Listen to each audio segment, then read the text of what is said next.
Oi pessoal, aqui é Marcelo Serrano e esse é o primeiro episódio do Itaú Views em 2023. Após um breve recesso, a gente volta com os podcasts semanais, sempre às segundas, e com os conteúdos complementares no Instagram, no Telegram e no YouTube, onde essa edição vai estar disponível em vídeo.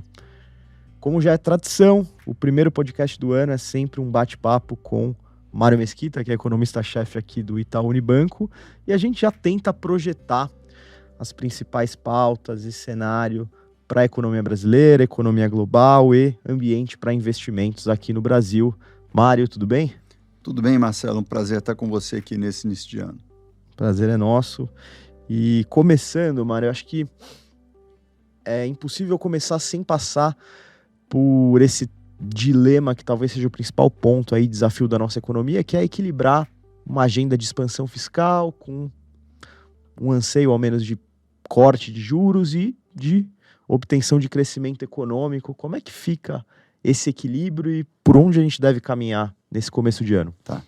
Olha, a gente espera que a economia mundial desacelere em 2023 em relação ao que a gente viu no ano passado. É um crescimento mais próximo de 2, né, nesse ano passado mais próximo de 3. Isso porque a maioria dos bancos centrais pelo mundo apertou o freio, né? Subiram taxas de juros em 2022, as consequências virão ao longo desse ano em 2024. Então esse é um vento de proa para a economia brasileira. O nosso Banco Central também subiu taxa de juros, na verdade foi um dos primeiros a começar o processo de ajuste, e as consequências também começaram a surgir no final de 22, vão se intensificar em 23 e se estenderão até 24. Outro vento de proa, né? Dessa forma, a gente vê a economia brasileira desacelerando, deve ter crescido em torno de 3% no ano passado, esse ano vai ficar próximo a 1%, 0,9% para ser mais preciso. E mesmo, né, a despeito da gente ter um estímulo fiscal, né, que foi introduzido, né, pela PEC da transição, que foi aprovada em dezembro passado.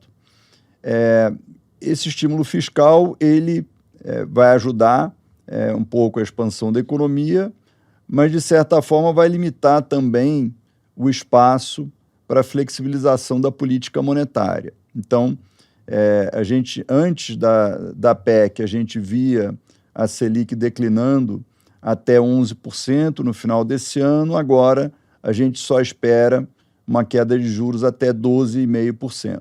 Né? Quanto mais estímulo fiscal você tem, menos espaço você tem para estímulo monetário. E a gente falou muito, tem falado bastante sobre essa agenda de expansão fiscal e de aumento de gastos, e agora a gente começa a falar mais sobre o outro lado da balança, que é uma eventual agenda de aumento de receita, né? Como você acha que vai ser a estratégia para conseguir aumentar a arrecadação em termos de mudanças tributárias, agenda de arrecadação do governo? Como você projeta esse lado da balança? Olha, a gente espera um aumento de arrecadação da ordem de 1% do PIB ao longo de 2023. Isso envolve o retorno de alguns dos impostos que foram cortados em 2022 e também aspectos da reforma tributária que serão discutidos ao longo do ano. Tá? O problema é que 1% do PIB não fecha todo o gap que a gente vai ter nas contas públicas. A gente estima que, para colocar a dívida numa trajetória sustentável, precisaria ou encontrar economias de despesas ou aumentos de receita da ordem de 3% a 4% do PIB. Então, esse 1% do PIB, por mais doloroso que seja para o contribuinte, ainda é insuficiente para assegurar uma trajetória da dívida sustentável, dado o apetite por gasto, né, que a nossa classe política historicamente tem tido.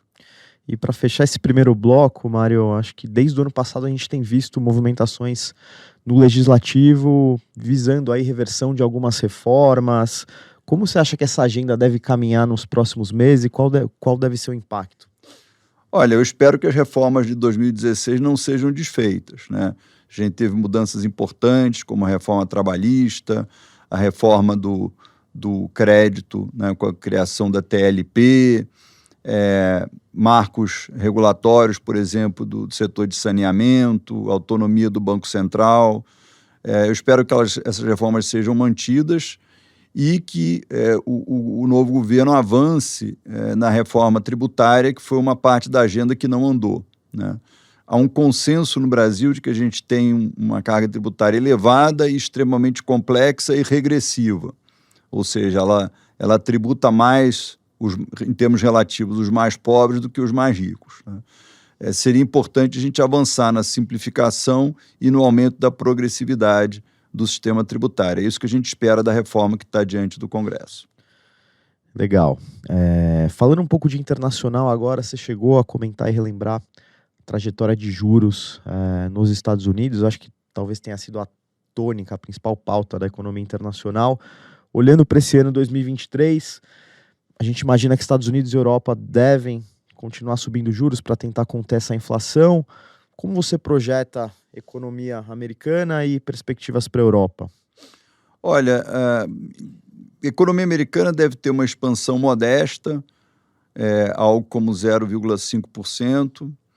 A economia europeia deve ter uma ligeira contração de magnitude parecida, menos 0,6%.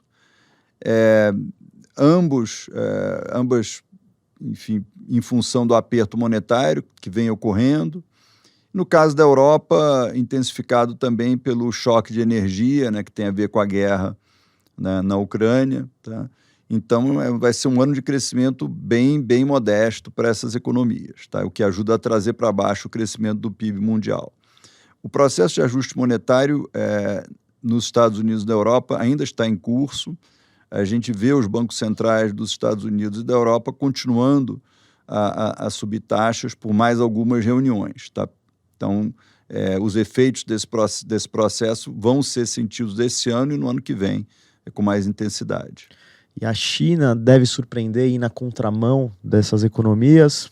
A China vai ser efetivamente uma das últimas das principais economias a emergir do Covid-19, né? Durante boa parte de 2022, a China ainda estava lidando com lockdowns, com o tema sanitário, né?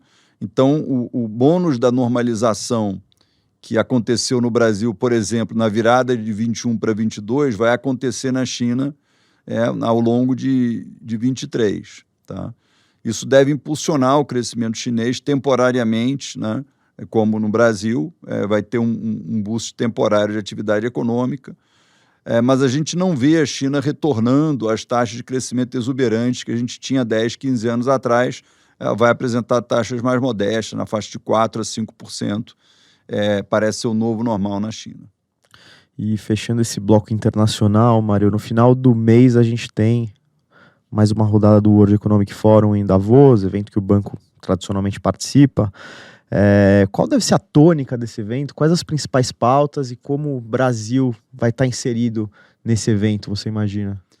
Olha, eu acho que o tema ambiental vai continuar sendo uma das principais pautas estratégicas, né, da reunião, e o Brasil, obviamente, né, inserido nesse debate com o novo governo. Então vai ser, acho que a comunidade financeira internacional, as grandes empresas, as pessoas que frequentam Davos vão estar muito interessadas em saber qual será a política ambiental do novo governo. Acho que esse sobre o Brasil vai ser o principal tema de discussão.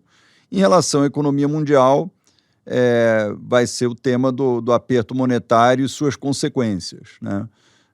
O Fed deve continuar subindo juros, deve parar, tem o risco de parar o ajuste monetário mais cedo, tem o risco de retardar o ajuste monetário, né? Se você para mais cedo ou cedo demais, a inflação pode voltar a subir. Se você estende demais o processo, as consequências sobre a atividade econômica podem ser severas demais. Então, os BCs têm que calibrar, né, as suas decisões com uma cautela crescente daqui por diante, tá? Legal. Falando um pouco de política monetária agora com mais profundidade, Mário, como vocês projetam a trilha da Selic nesse ano e se a gente estender um pouco o horizonte, no médio prazo o Brasil deve ter uma Selic de 2 dígitos, assim como algo padrão? Vai ser mais ou menos essa tônica? Olha, a gente espera que a Selic termine o ano em 12,5, ou seja, uma queda em relação ao patamar, né, que a gente observa agora. A evolução dela a médio prazo vai depender da meta de inflação, né, que está em 3%. Se for elevada a meta de inflação, a Selic vai ficar mais alta também. Eu acho que não será alterada a meta de inflação, mas, enfim, em tese pode acontecer. Vai depender de forma muito importante da TLP, ou seja, se a gente continua com o regime que a gente tem hoje, em que o BNDES não mais oferece crédito subsidiado, a Selic pode ser mais baixa. Se o BNDES entra oferecendo crédito subsidiado, para a política monetária ter o mesmo efeito, o Banco Central acaba tendo que praticar uma taxa Selic mais alta, né? Isso a gente viu no passado e viu quando a TLP foi introduzida, que permitiu uma queda muito forte da Selic, né? E da condução da política fiscal também, tá? Então, por hora, a gente espera que a Selic permaneça em 2 dígitos, pelo menos até o final de 2024. Perfeito. Outro tema que faz muito sucesso aqui no Itaú Views é câmbio, né?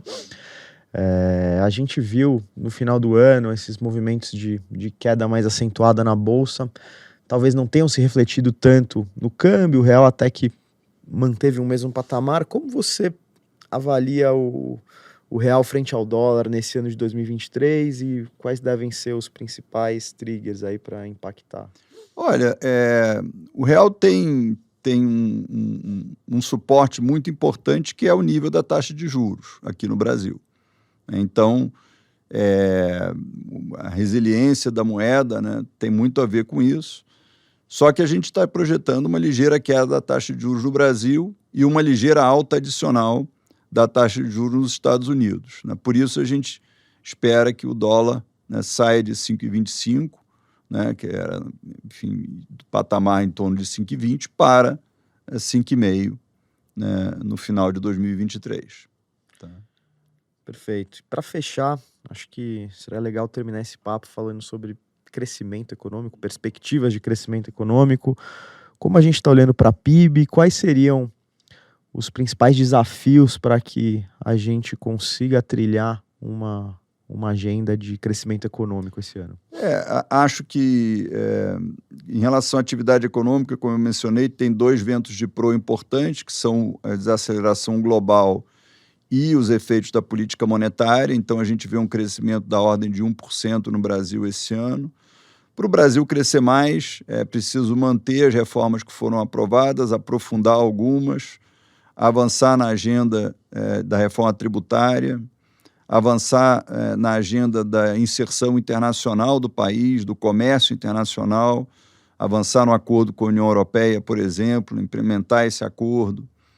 Enfim, tem uma série de desafios, né? O Brasil cresce muito pouco há muito tempo. É preciso que a gente recupere, né, o dinamismo da nossa economia, mas isso vai requerer perseverança nas reformas. Elas não têm um efeito instantâneo, demoram um certo tempo. Então, os críticos das reformas, até com desonestidade intelectual, tá vendo, fez reforma, não cresceu. Ninguém acha que essas reformas funcionam do dia para a noite, né? Assim como a política monetária, as reformas também têm efeitos cumulativos e defasados no tempo, né? Então, tem que perseverar, ter paciência e avançar na reforma tributária e na reforma e na agenda de abertura comercial. Isso, para mim, seria fundamental. Tá? Cuidar também do médio e longo prazo implica cuidar da educação, aumentar, né, a universalização de educação de boa qualidade para a nossa população. Tem efeitos sociais e econômicos muito importantes. Muito bom. Acho que a gente cobriu bastante coisa nesse primeiro episódio. Eu queria novamente agradecer a participação do Mário nesse primeiro bate-papo do ano. Obrigado, Marcelo. Foi um prazer. Valeu.